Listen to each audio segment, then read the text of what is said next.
Victoria Collins had everything money could buy. At 52, she owned one of the biggest tech companies in the country. Her name was on magazine covers, her face appeared on business news channels, and her bank account had more zeros than most people could count. But on this particular Tuesday afternoon, none of that mattered. She just wanted to escape. The morning had been brutal. Another board meeting filled with angry investors, disappointed shareholders, and endless complaints about quarterly profits. Her assistant had scheduled back-to-back meetings until 8 in the evening, but Victoria couldn't take it anymore. For the first time in years, she walked out of her corner office, past her confused secretary, and straight to her car. She didn't tell her driver where to go. She didn't even know herself. Victoria just started driving, leaving the busy city behind her. The tall buildings slowly disappeared, replaced by green fields and small towns she'd never noticed before. The stress in her shoulders began to ease as she rolled down the windows and let the fresh air fill her expensive car. 2 hours later, Victoria found herself on a quiet country road she didn't recognize. Her stomach growled, reminding her she'd skipped lunch again. Up ahead, she spotted a small diner with a faded sign that read, "Rosie's Place." The parking lot was mostly empty except for a few old pickup trucks and a motorcycle. It wasn't the kind of place Victoria usually ate, but something about it felt welcoming. The little bell above the door chimed as she walked in. The diner was exactly what she expected. Red vinyl booths, checkered floors, and the smell of coffee that had been brewing too long. A few local workers sat at the counter, talking quietly over their late lunch. Victoria chose a corner booth where she could sit alone and think. She pulled out her phone to check her messages, but then stopped. Hundreds of emails waited for her attention, but for once, she didn't care. Victoria turned off her phone and slipped it into her purse. This was her time. A young woman approached her table with a warm smile. She looked to be in her late 20s, with brown hair pulled back in a simple ponytail and kind eyes that seemed to sparkle when she smiled. Her uniform was clean, but showed signs of a long day's work. "Hi there. Welcome to Rosie's," the waitress said cheerfully. "I'm Lucy. What can I get started for you today?" Victoria looked up at the girl and felt something strange. There was something familiar about Lucy's face, though she was certain they'd never met. Maybe it was the way she tilted her head when she spoke, or the gentle way she held the coffee pot. Victoria shook off the feeling and ordered coffee and a piece of apple pie. "Coming right up," Lucy said, already pouring the coffee into Victoria's cup. "You're not from around here, are you?" Victoria almost laughed. Her designer clothes and expensive jewelry probably gave her away immediately in this small town. "No, just passing through. Needed a break from the city." "Well, you picked a good place for it," Lucy replied. "It's peaceful here. Sometimes I think people in big cities forget what quiet feels like." As Lucy walked away to get the pie, Victoria watched her move around the diner.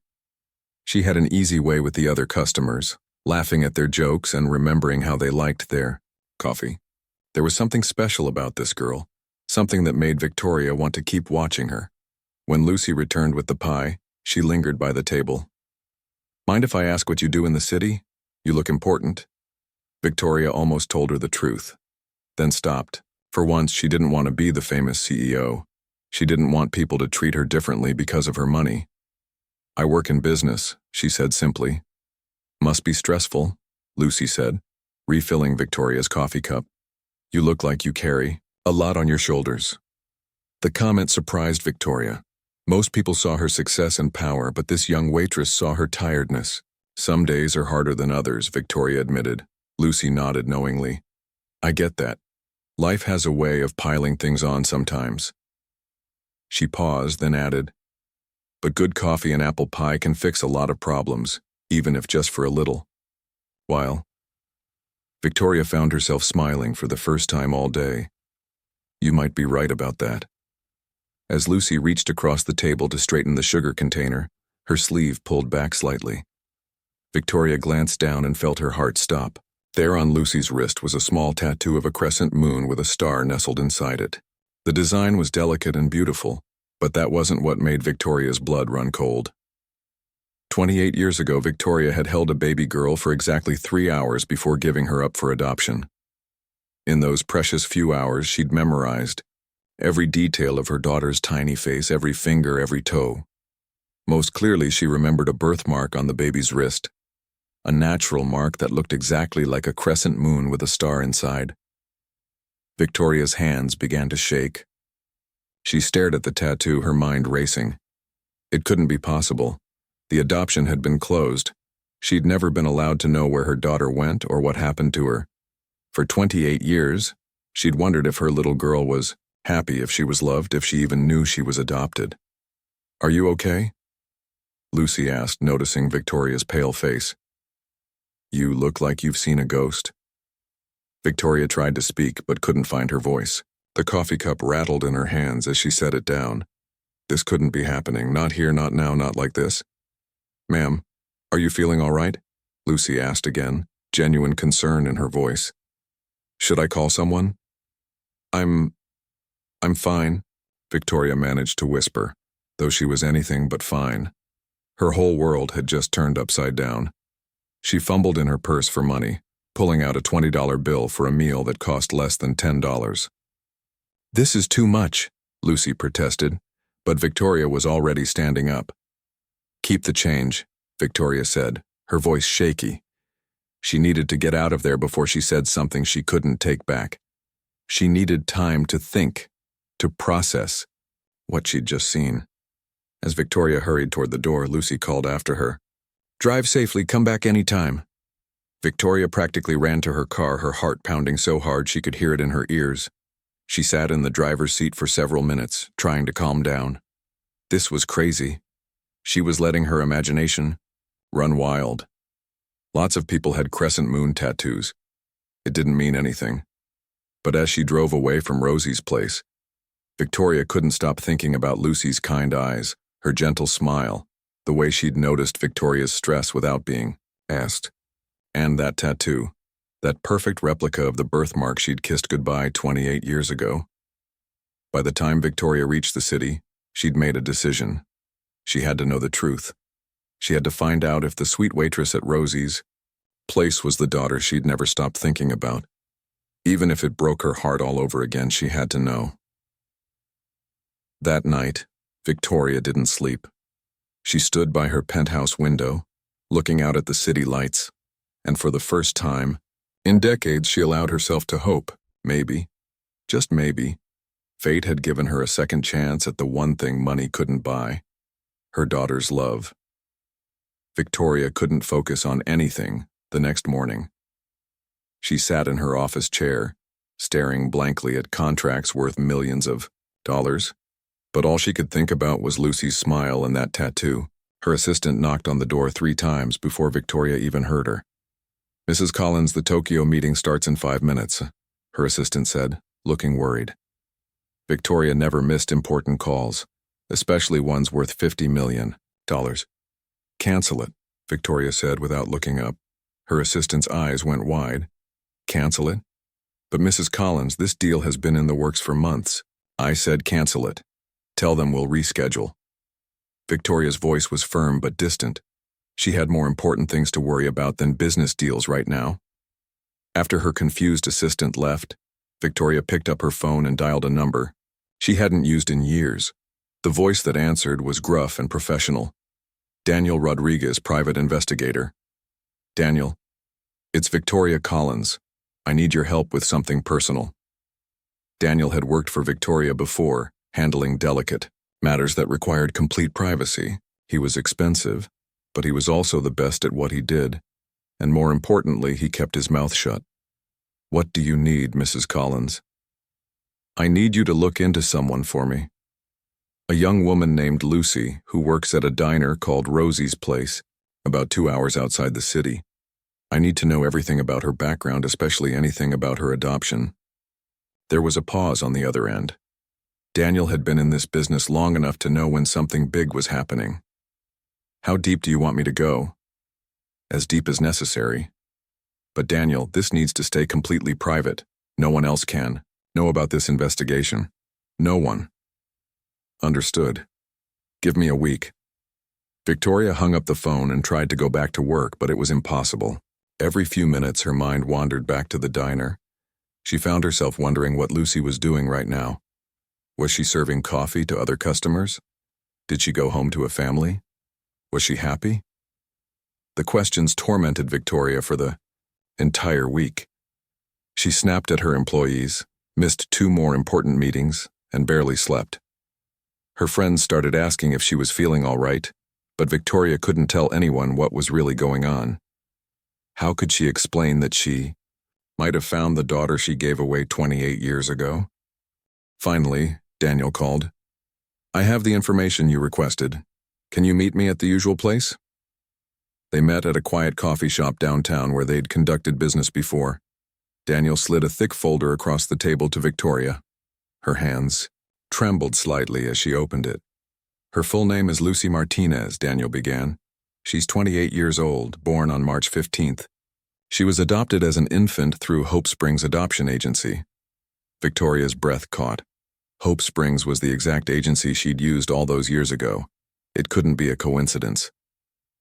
"The adoption was closed," Daniel continued. "Her adoptive parents were Maria and Carlos Martinez. Carlos died in a car accident when Lucy was 15. She's been taking care of her adoptive mother ever since." Victoria looked at the photos Daniel had taken. Lucy outside the diner, Lucy at a grocery store, Lucy visiting what looked like a hospital. In every picture she looked tired but determined. "There's more," Daniel said gently. "Lucy only found out she was adopted 6 months ago. Her adoptive mother Maria told her during a cancer treatment. Maria has been fighting breast cancer for the past year." Victoria's heart sank. This sweet girl had been dealing with so much pain and worry.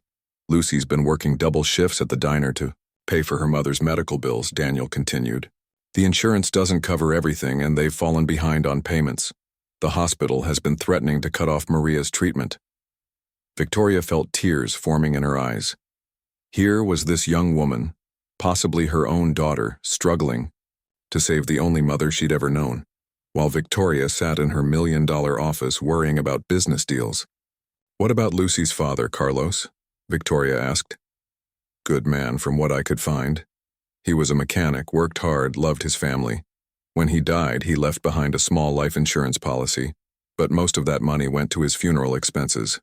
Daniel pulled out more papers. "Lucy graduated high school with excellent grades. She got accepted to the state university to study veterinary medicine, but she couldn't afford to go. She's been working at the diner for 10 years now, saving every penny for her mother's treatments." Victoria's chest felt tight. Her daughter had wanted to be a veterinarian but had to give up her dreams to take care of others. It was exactly the kind of selfless thing Victoria imagined her daughter might do. "Is there any way to confirm if she's—" Victoria couldn't finish the sentence. "If she's your biological daughter?" Daniel nodded. "I looked into the adoption records, but they're sealed. However, the timing matches perfectly. Lucy was born exactly 9 months after the date you mentioned, and Hope Springs handled both sides of the adoption." Victoria stared at Lucy's photo. The more she looked, the more she could see similarities. Lucy had Victoria's nose and her late mother's chin. But it was more than that. There was something in Lucy's expression, a kindness mixed with determination that reminded Victoria of herself at that age. "There's something else," Daniel said quietly. "Lucy has been trying to find her birth parents. She hired a small law firm last month to help her search through adoption records. She's been asking questions about her medical history." This news hit Victoria like a punch to the stomach. Her daughter was looking for her too. "What kind of questions?" "Mostly medical ones. She wants to know if there are any genetic diseases she should be aware of. But I think it's more than that. The lawyer I spoke to said Lucy seemed like she just wanted to understand where she came from." Victoria closed the folder, her mind racing. Everything pointed to Lucy being her daughter, but she still wasn't 100% certain. And even if Lucy was her child, what was Victoria supposed to do now? Walk into the diner and announce that she might be Lucy's biological mother? "Daniel, I need you to do one more thing for me." "What's that?" I want you to anonymously pay off Maria Martinez's medical bills. All of them. Set up some kind of medical charity or foundation. Make it look legitimate. I don't want anyone to trace it back to me." Daniel nodded. He'd handled stranger requests. "That's going to be expensive. The bills are close to $200,000. Victoria didn't even blink. "Do it. And Daniel, I want it done by tomorrow." "Consider it handled." After Daniel left, Victoria sat alone in the coffee shop for another hour. She thought about Lucy working double shifts, worried about her adoptive mother, giving up her dreams to take care of someone she loved. It was exactly what Victoria would have done at that age. But it was also exactly what Victoria had failed to do 28 years ago. When she'd gotten pregnant as a young woman, she'd been scared and pressured by her wealthy family to give the baby up. They'd told her she was too young, that having a baby would ruin her future. So she'd made the hardest decision of her life and walked away. Now, looking at the photos of Lucy, Victoria wondered what would have happened if she'd been braver back then. Would Lucy have grown up with opportunities Victoria could have provided? Would she be a veterinarian now instead of a waitress struggling to pay medical bills? Victoria knew she couldn't change the past, but maybe she could do something about the future. First, she would make sure Maria got the medical care she needed. Then somehow she would find a way to get to know Lucy without completely turning her world upside down. As Victoria drove home that night, she felt something she hadn't experienced in years, hope mixed with purpose. For the first time since building her business empire, she had something more important than money to focus on. She had a chance to be the mother she should have been 28 years ago, 3 days after Daniel had taken care of the medical bills. Victoria found herself driving back to Rosie's place. She'd been planning this moment all week, rehearsing what she would say, how she would act. She needed to get closer to Lucy, but she had to be careful. She couldn't just walk in and announce she might be her mother. Victoria had created a simple backstory. She would be a business consultant working on a project in the area. It wasn't completely a lie. She did run a business, and she was definitely working on the most important project of her life. The lunch rush was just ending when Victoria walked through the diner's door. Lucy was wiping down tables, her movements quick and efficient. When she looked up and saw Victoria, her face lit up with genuine surprise and pleasure. "Hey, you came back. I wasn't sure I'd see you again," Lucy said, walking over with that same warm smile Victoria remembered. "Same booth as last time?" "If it's available," Victoria replied, trying to keep her voice steady. Being this close to Lucy again made her heart race. As Victoria settled into the corner booth, Lucy brought over a fresh pot of coffee without being asked. "You remembered how I like my coffee," Victoria observed. "It's my job to remember," Lucy said with a laugh. "But also you seemed like you really needed that caffeine last time." "Rough day at the office?" Victoria had practiced this conversation, but sitting across from Lucy made it harder than she'd expected. "Actually, I'm between projects right now. Taking on some consulting work in small towns. There's something peaceful about places like this." "I get that," Lucy said, pouring the coffee. "I've lived here my whole life, and I can't imagine being anywhere else. Well, except for when I was little and dreamed about being a veterinarian in some big city." She laughed, but Victoria caught a hint of sadness in her voice. "A veterinarian? That's a wonderful dream. What happened to it?" Lucy's smile faltered slightly. "Life happened, I guess. My dad died when I was in high school, and then my mom got sick. Someone had to take care of things." She straightened up, forcing her smile back. "But it's okay. I love working here, meeting people like you." Victoria's heart ached hearing Lucy talk about giving up her dreams.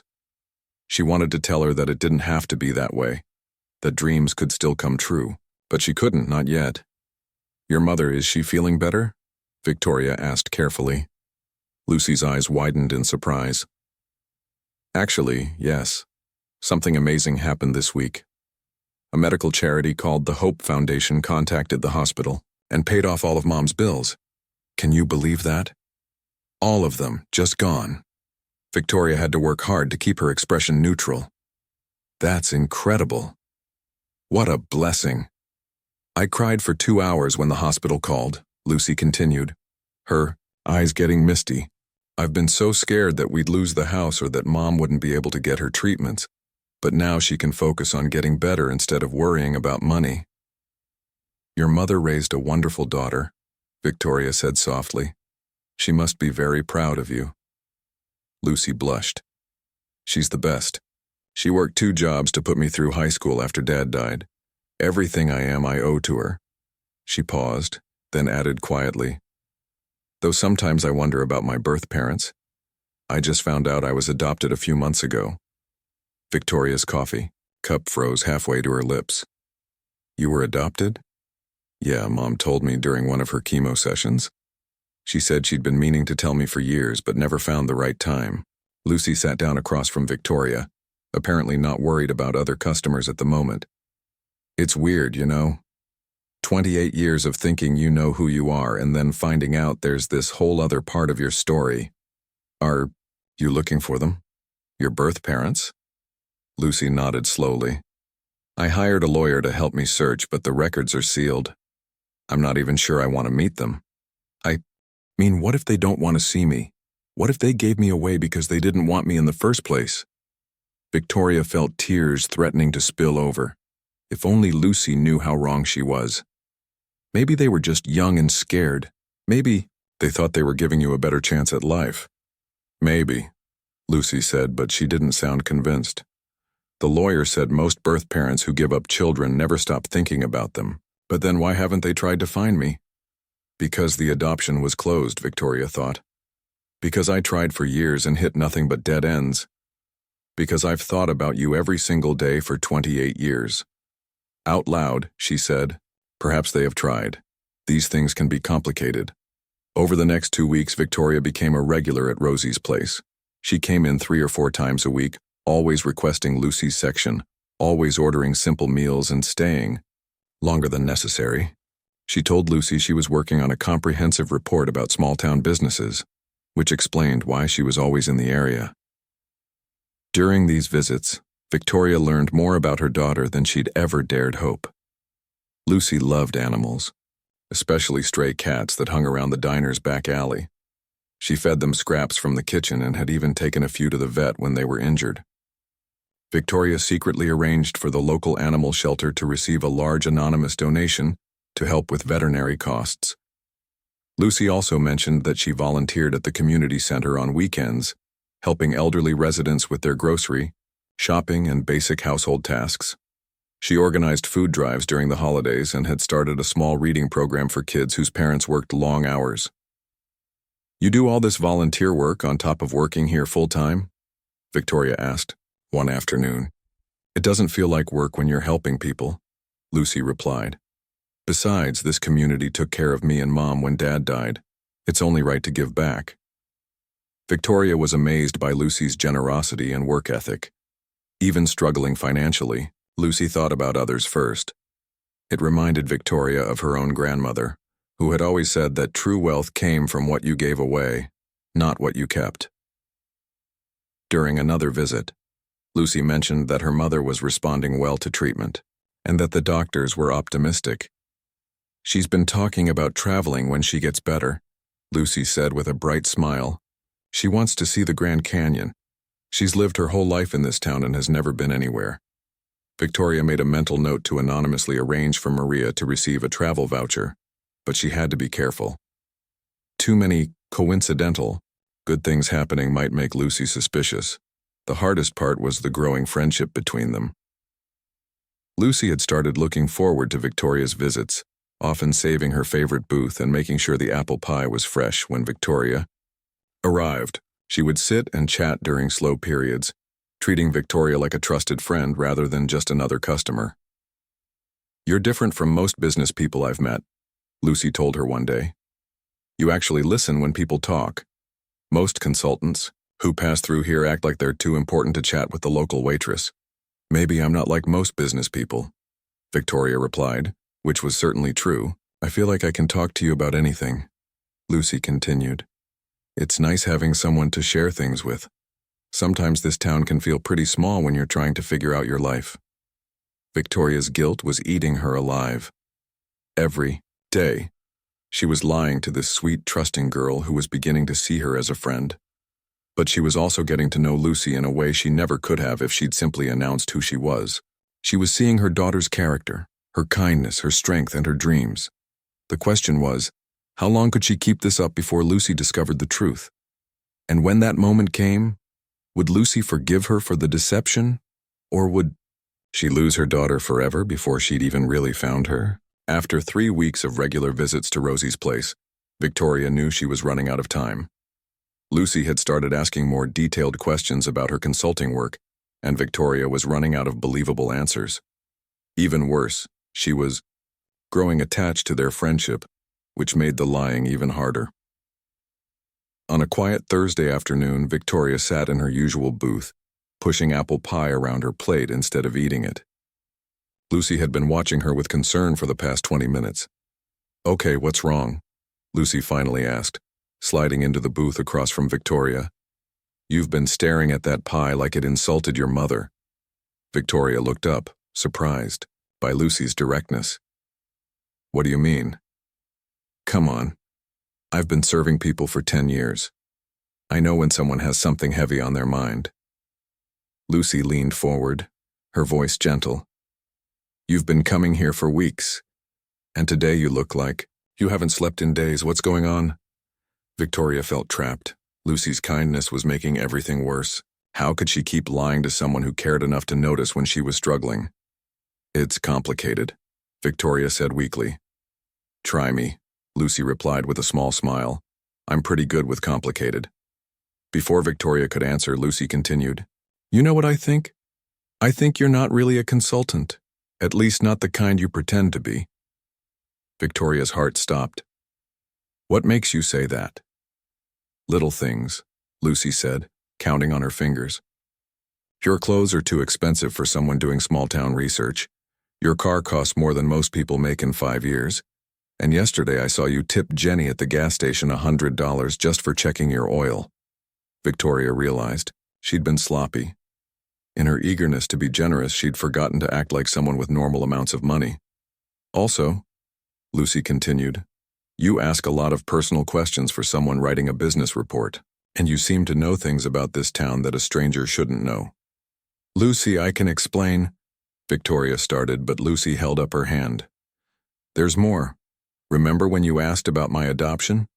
You got this look on your face like you already knew the answer. And when I told you about Mom's medical bills being paid off, you didn't seem surprised at all." Victoria felt her carefully constructed world falling apart. Lucy was much more observant than she'd given her credit for. "So here's what I think," Lucy said, her voice getting more serious. "Either you're some kind of reporter doing a story about our family, or you're connected to that charity that paid Mom's bills. Which is it?" Victoria stared at Lucy's expectant face. This wasn't how she'd planned to tell the truth, but maybe there was no good way to reveal something this big. "Neither," Victoria whispered. "It's much more complicated than that." "Then tell me," Lucy said firmly. "I've been honest with you about everything. My adoption, my fears, my dreams.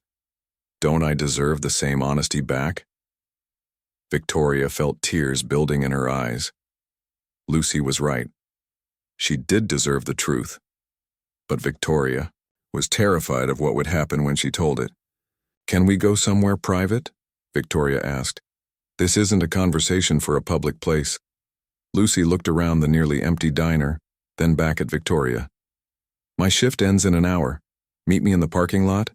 Victoria nodded, her stomach churning with anxiety. She paid her bill with shaking hands and went to sit in her car, trying to figure out exactly what she was going to say. An hour felt like a lifetime. When Lucy finally came out of the diner, she looked nervous but determined. She walked over to Victoria's car and got in the passenger seat. "Okay," Lucy said, turning to face Victoria. "I'm ready to hear whatever this is." Victoria took a deep breath. There was no turning back now. "My real name is Victoria Collins," she began. "I'm not a consultant. I own a technology company in the city." Lucy's eyes widened slightly, but she didn't interrupt. "I came to this diner by accident 3 weeks ago. I was having a bad day and just started driving. When you served me that first day, I noticed your tattoo. My tattoo? Lucy looked confused. What does that have to do with anything? Victoria pulled out her purse and removed a small, worn photo she'd carried for 28 years. It showed a tiny baby's wrist with a distinctive birthmark shaped like a crescent moon with a star inside. Lucy stared at the photo, then looked at her own wrist where the tattoo covered the exact same spot. Her face went pale. 28 years ago, Victoria continued, her voice barely above a whisper. I was 18 years old and pregnant. My parents were wealthy and powerful, and they were furious about the pregnancy. They pressured me to give the baby up for adoption through Hope Springs Agency. Lucy's breathing became shallow. No, she whispered. I only held my daughter for 3 hours before they took her away. But in those 3 hours, I memorized every detail of her face, including a birthmark on her wrist that looked exactly like a crescent moon with a star. Lucy was staring at Victoria with shock and something that might have been fear. You think I'm your daughter? I don't think it, Lucy. I know it. The timing matches perfectly. The adoption agency is the same.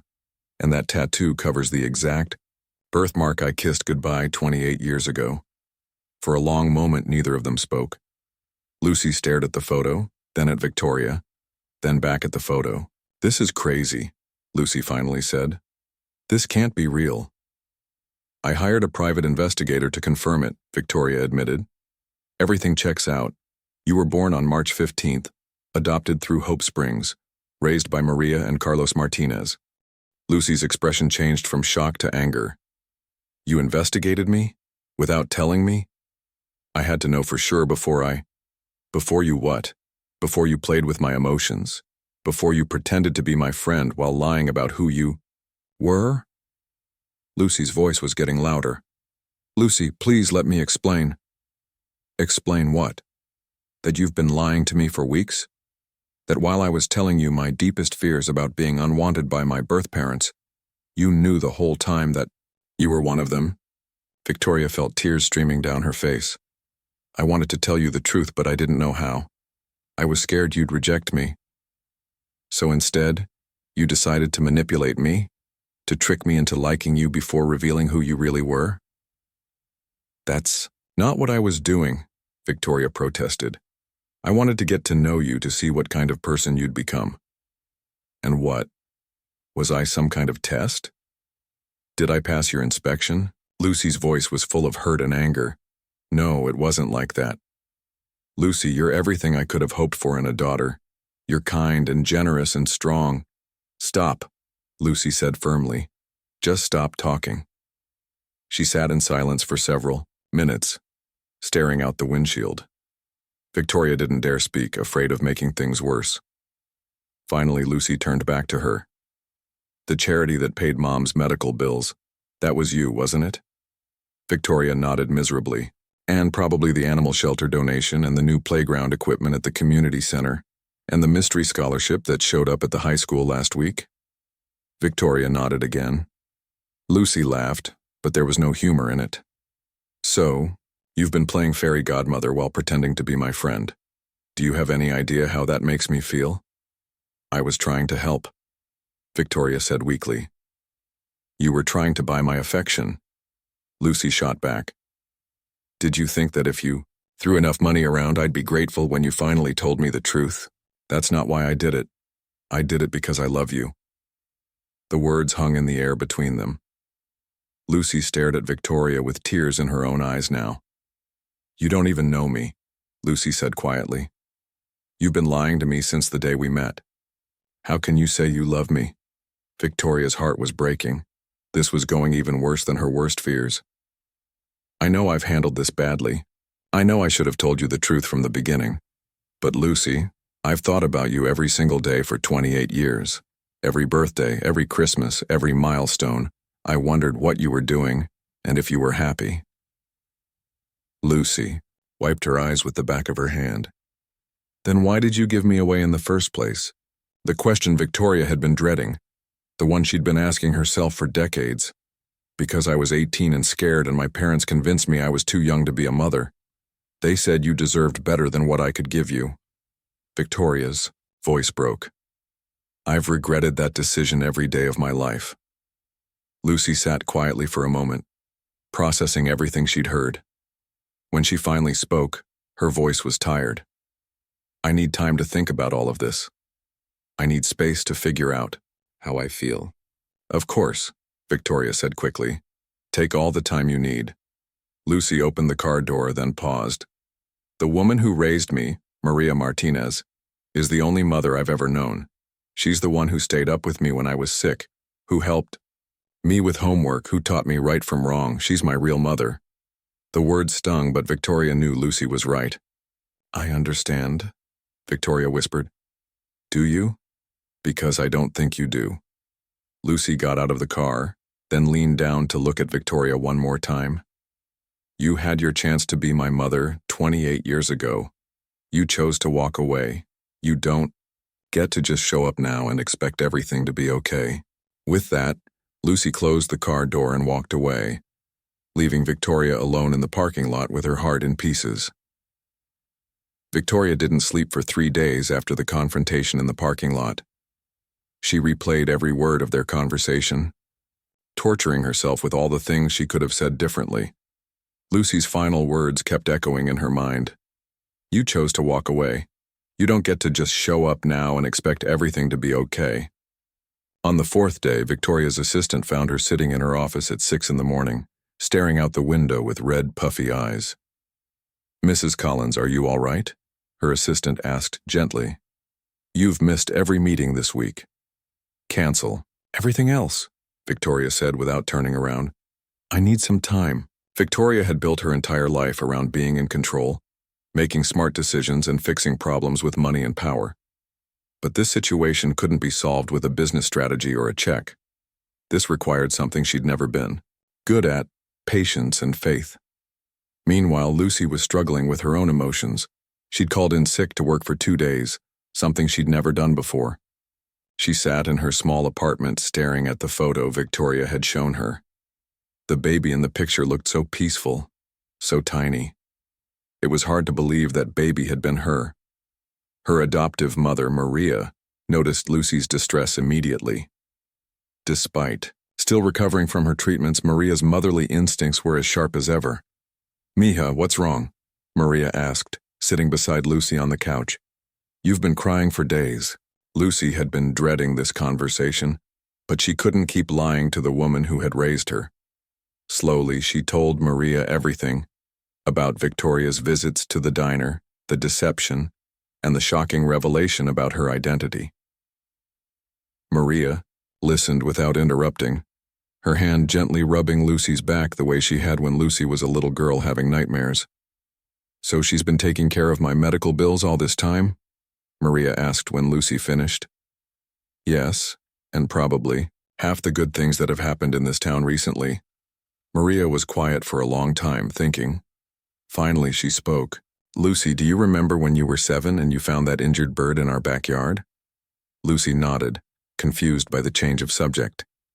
You insisted we take it to the vet, even though we didn't have much money back then. You used your birthday money to pay for its treatment. Do you remember what you told me? I said the bird needed help and we were the only ones who could help it. Exactly. You said that sometimes love means taking care of someone, even if they can't understand why you're doing it. Maria took Lucy's hands in hers. Maybe that's what Victoria was trying to do. But she lied to me, Mom. She pretended to be someone else. Yes, she did, and that was wrong. Maria's voice was gentle but firm. But Lucy, I need to tell you something. When your father and I adopted you, we always wondered about your birth mother. We wondered if she thought about you, if she regretted her decision, if she wanted to find you. Lucy looked up in surprise. You did? Of course we did. We weren't threatened by her existence, and we were grateful to her. She gave us the greatest gift we could have asked for. Maria smiled through her tears. And now I know she's been thinking about you all these years. Just like we hoped she would. But what if she just feels guilty? What if this is just about making herself feel better? Maria shook her head. Guilty people write checks and disappear. They don't spend weeks getting to know someone. They don't pay medical bills for strangers. Mother, "Lucy, this woman has been taking care of our whole family without asking for anything in return." Lucy knew her mother was right, but she was still hurt and confused. "I don't know how to forgive her for lying to me." "You don't have to. Forgive her right now," Maria said, "but maybe you could try to understand why she did it." The next day, Lucy made a decision. She drove to the city, something she'd only done a few times in her life. Victoria's office building was impressive and intimidating, all glass and steel, reaching toward the sky. Lucy almost turned around 3 times before finally parking and walking inside. The lobby was full of people in expensive suits, all looking important and busy. Lucy felt out of place in her simple jeans and sweater, but she approached the reception desk anyway. "I'm here to see Victoria Collins," she said nervously. The receptionist looked her up and down with barely concealed disdain. "Do you have an appointment?" "No, but I'm sorry, but Mrs. Collins doesn't see anyone without an appointment. If you'd like to schedule something, her next opening is in 6 weeks." Lucy felt her courage deflating. Maybe this was a sign that she shouldn't be here. Just then, a woman's voice called out behind her. "Lucy?" Lucy turned to see Victoria stepping out of the elevator, looking shocked and hopeful. Victoria appeared tired and thinner than she had at the diner, but her eyes lit up when she saw Lucy. "What are you doing here?" Victoria asked, walking over quickly. "I wanted to talk to you," Lucy said quietly. "If you have time." "I have all the time in the world for you," Victoria replied immediately. She turned to the receptionist. "Cancel everything on my schedule for the rest of the day." Victoria led Lucy to her office, a spacious room with floor-to-ceiling windows overlooking the city. Lucy had never been anywhere so fancy, and she felt even more nervous. "Please sit," Victoria said, gesturing to a comfortable chair. "Can I get you anything? Coffee, water, something to eat?" "I'm okay," Lucy said, perching on the edge of the chair. "I've been thinking about what you told me." Victoria sat across from her, waiting patiently. "I talked to my mom, Maria, about everything. She helped me understand some things." Lucy took a deep breath. "I'm still hurt that you lied to me, but I think I understand why you did it." "Lucy, I'm so sorry about that. I should have been honest from the beginning." "Yes, you should have. But I also understand that this situation isn't exactly covered in any handbook." Lucy managed a small smile. "I mean, what's the proper etiquette for finding your biological daughter working as a waitress?" Victoria laughed, despite her nervousness. "I don't think there is a proper way." "I've been doing some research about you," Lucy continued. "I looked up your company, read some articles. You've donated millions to charities over the years, especially ones that help children and families." Victoria looked uncomfortable. "I don't do it for recognition." "I know. That's what made me realize that helping my family wasn't about buying my affection. It's just who you are." Lucy paused. "But I need you to understand something. Maria Martinez is my mother. She's the one who raised me, who loved me, who made me who I am today. That's never going to change." "I wouldn't want it to change," Victoria said quickly. "She did an amazing job raising you. I could never replace her, and I would never try to." "Good, because I was thinking, maybe there's room in my life for both of my mothers." Victoria's eyes filled with tears. "What does that mean?" "I don't know exactly. We'll have to figure it out as we go." Lucy leaned forward. "But I'd like to try getting to know each other. The real you this time, not the consultant version." Over. The following weeks, Lucy and Victoria began building a careful relationship. They met for coffee in the city, took walks in the park, and slowly shared their stories with each other. Victoria told Lucy about her regrets, her successful but lonely career, and the hole in her heart that had never healed. Lucy talked about her childhood, her dreams, and her fears about the future. The breakthrough came when Victoria met Maria for the first time. Lucy had been nervous about introducing them, worried it might be awkward or competitive. Instead, the two mothers bonded immediately over their shared love for Lucy. "Thank you for taking such good care of our daughter," Victoria told Maria over dinner at Lucy's apartment.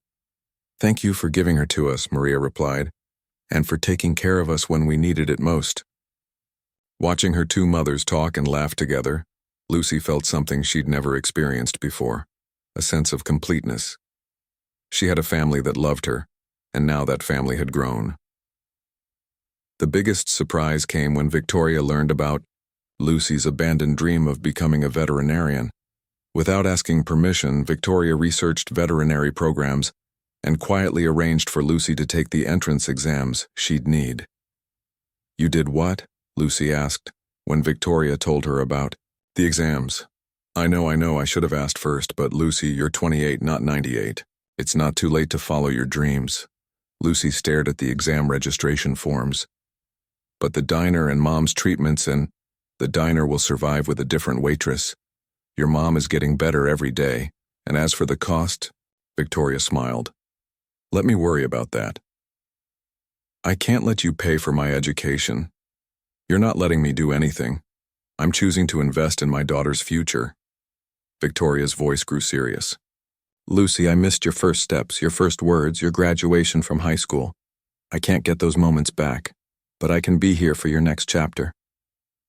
6 months later, Lucy started her first semester of pre-veterinary courses at the Chiu State University.